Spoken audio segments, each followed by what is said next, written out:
Hi, I'm outside the British Embassy. It's Saturday afternoon, just after midday. A group of about 40 people have gathered here to protest the continuing escalation of arms to Ukraine. We've had an announcement just this morning that the NATO and the United States are essentially allowing long-range attacks into Russia, and this has been announced today. So the British Embassy and the British government are formative in driving this war, in orchestrating this war and escalating this war. So a demo has started today at about midday outside the British Embassy. I'm going to speak to a few people now who've come here to ask them why they've come here. I'm joined now by Peter Dooley. Peter is one of the principal advocates for a peace campaign in Ireland. He's one of a very few voices at the moment calling for peace rather than escalation. Peter, why did you come down here today? No, I think it's vital that we build an anti-war movement in Ireland, and it's disappointing that an anti-war movement hasn't started across Europe and across Ireland as well. So it's vital that people stand for peace and stand for diplomacy. It's horrific, the brutal destruction and dehumanising impacts war has, and in particular this war in Ukraine, in terms of the catastrophic loss of life on the front lines, and then the massive issues from the displacement of people across Europe and into obviously in Ireland as well. And not to mention the economic impacts on European and Irish society in terms of higher energy costs and all the automatic fallout from that. So it's absolutely catastrophic. It doesn't serve the interests of ordinary working class people, and that's why I'm standing on a principal basis for peace and for diplomacy and for de-escalation in this conflict. They shouldn't be fueling more weapons of war or F-16 fighter jets or tanks. We need to be talking about peace and diplomacy and sit down and negotiate terms of a settlement, and that's what people should be standing for. That serves the interests of ordinary working class people, and that's why I stand in solidarity with anyone to stand on an anti-war platform. Yeah. And what part do you think the British government specifically have in fomenting this war? Oh, it's absolutely catastrophic what the British government are doing, because if you consider over the last number of days, there's been a huge amount of people out in the streets. Up to 500,000 people have been on the streets of London because they've been hammered because the cost of living crisis, been not paid properly. Nurses, transport workers, rail workers are struggling, but then the government can still find money to send to prolong this war in Ukraine. It's absolutely disgraceful that the priorities are to spend money on fueling a war that's actually killing and murdering people, rather than looking after the citizens of the country of England and Britain. It's remarkable, but it shows you why the governments want to preserve this war. The British government should be standing on a platform for peace and a platform of demilitarisation, de-escalation, but unfortunately they're just warmongering, much the same as what the Americans are doing also as well, with escalating this war instead of talking about peace and diplomacy and serving the needs of ordinary people. Like even in America, they're looking now currently at hitting the debt ceiling in America, where they've pumped over $100 billion into this war, which is absolutely criminal. And then people are dying in the streets in America. Homeless crisis, health, Medicare crisis. Ordinary people are struggling, but then these guys don't care. The people at the top of society, the ruling elites in British society and American society don't care. They want to fuel this conflict to essentially get the resources, I would argue, of Russia, and to get regime change in Russia, rather than standing on a peaceful platform that serves the needs of ordinary working class people. So that's why the sanctions as well, we would argue, should be lifted also as well, because they only impact ordinary people across Europe and in Ireland. And we can see economies are getting smashed across Europe and across Ireland in particular as well. Okay. Demonstrations against this war in Ireland have been few and far between. There is another demonstration coming up in a few weeks' time. Can you give us details about that? Yeah, we've been heavily involved in the Stop the War campaign for the last number of months. We've had a lot of demonstrations. We're organising one at 1 p.m. Saturday, February the 25th at the Spur on O'Connell Street. That's to commemorate obviously the 1 year anniversary of the special military operation that commenced in Ukraine, and we demand that there should be de-escalation and peace. So if you're interested in anti-war, if you're interested in peace, if you're interested in diplomacy, come along and join us in a peaceful anti-war movement. It's only through ordinary working class people from below that we'll force this government in Ireland, for instance, to act, and across Europe as well. So I urge people to come out and support us at 1 o'clock on February the 25th, which is a Saturday afternoon. So you have plenty of notice, a number of weeks to get it on. And that's on O'Connell Street. O'Connell Street at the Spur. Peter, thanks for talking to us. Why? I'm joined by Patrick Downey, who is one of the numerous protesters who've come down to the British Embassy to protest the continuing escalation of war in Ukraine and West Russia. Patrick, why did you come down here today? Basically, I came down because I knew there'd be like-minded people here. Also, I'm anti-war, and I understand the origins of this war, where a lot of the Irish people don't. They presume that this war began in earnest in February of 21, and it's going on. We know it's going on a lot longer than that. But I want to see a close to this war, but I want to raise awareness as well that I think we're headed in. If there's not an anti-war stance taken by a broader spectrum of the Irish public and European citizens in general, then we're marching towards a pan-European war and possibly a global war with much bigger implications for the citizenry of the world. So I want to see that stopped. I would like to see the Slavic brothers shaking hands, saying, it's not going to be bygones, let bygones be bygones, because of the devastation caused by this war. But time heals, and hopefully they'll be shaking hands again, and there'll be peace brought back to this region. And I'll be able to travel freely to Russia again without these. Your partner is Russian, is that right? Yeah, she is Russian. She's Russian. She's Russo-Ukraine. So her father was from Kharkiv, and her birth surname was Sidorenko. So she's got Ukrainian blood. So this is particularly hurtful for her. Okay. When I was there through the end of December into January, we were watching Russia 1 every single day, and they don't hold back on the horrors of that war on that TV channel. Everything is being broadcast there, and it's painful for her to see. She's crying a lot. She wants it to stop, and understandably so. I want it to stop. I've always said one life lost is one too many, and one needlessly lost. So there's growing anti-Russian sentiment in the Western Hemisphere. I see you have a Russian flag and an Irish tricolour. I think there's growing pro-Russian sentiment too. As more people start to understand the war, I see Putin as the possible saviour of Russia, of the Russian nation, because we know that the collective West seek to isolate, contain, balkanise, destroy, have regime change, and they've said as much over and over again. I want to see this nonsense stopped. I want to see the rhetoric toned down, and I want people to understand the origins of this, and everybody to get along again. And that's basically my view. We're outside the British Embassy today. What part do you believe Britain has had in this war? Well, they're funding it. They're equipping the Banderites in Ukraine. There's no talk of de-escalation from the Brits. It's all they're on. They've. If you listen to the likes of Liz Truss, Boris Johnson, Sunak, it's all they're on the same page as Stoltenberg. It's the way to peace is through throwing in more weapons. I mean, it's so hypocritical. It's unreal. Okay. The only way to peace now is to start to de-escalate negotiations, and we're going to need mediators who are outside of this conflict, be it China, be it Israel, be it Turkey. There's no angels in there among them, but somebody needs to do it. Somebody needs to get these guys to the table and start bringing an end to this, because, as I said, it's affecting us all, but it could affect us all a lot more seriously.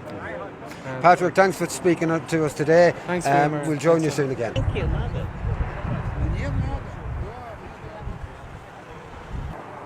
I'm joined by Bill O'Brien, who has come outside the British Embassy to join a protest against the escalation of war, and the part that the British government and indeed the British ambassador, who was the full-time representative to NATO for Britain whilst this war was being developed over the last 8 years. Bill, why did you come down here today? Well, I'm very concerned about the way the British have been upping the ante from the very start. It was Boris Johnson who decided that the Ukrainians should not honour the Minsk Agreement. And if the Minsk Agreement had been honoured, it would have been a compromise between all the conflicting parties in Ukraine, and there would not have been a war. And all these people would not have died. Also, a lot of people wouldn't have had to leave their own country and become refugees in other countries. So the only solution to both of these problems is peace. And peace is what the Irish government should be pushing. We are a neutral country. Now, we lost friends during the Second World War by being neutral. But in the final end, my generation, it was the first generation after the Second World War, we're very pleased that our parents and grandparents remained neutral. And that is what we should be pursuing. We were a non-aligned nation, but now the government is slowly but surely bringing us into NATO. And it's only a matter of time that we're going to have our soldiers being trained by NATO if they're not being trained there already. So it is a serious situation, apart from the fact that this could escalate into a nuclear war, which nobody is going to win. Everyone is going to lose. Bill, in terms of the level of protests and demonstrations in Ireland so far against this war, they've been few and far between. Are you happy at the turnout today, and do you think that this is a growing movement? I'm very pleased with the turnout today. It's a qualitative as opposed to a quantitative turnout, and I think it will grow. If the censorship that there is, which is unreal, I have never seen it as bad since the Cold War ended.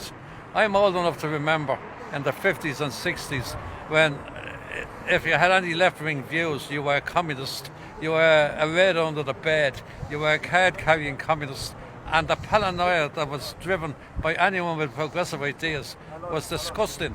And now it's got back to that. It's got back to that now, and it's unreal.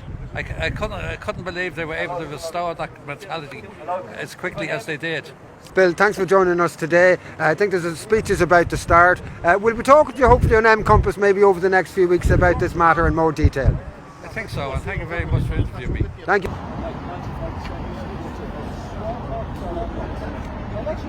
Anna, can you tell us, why did you come down here today?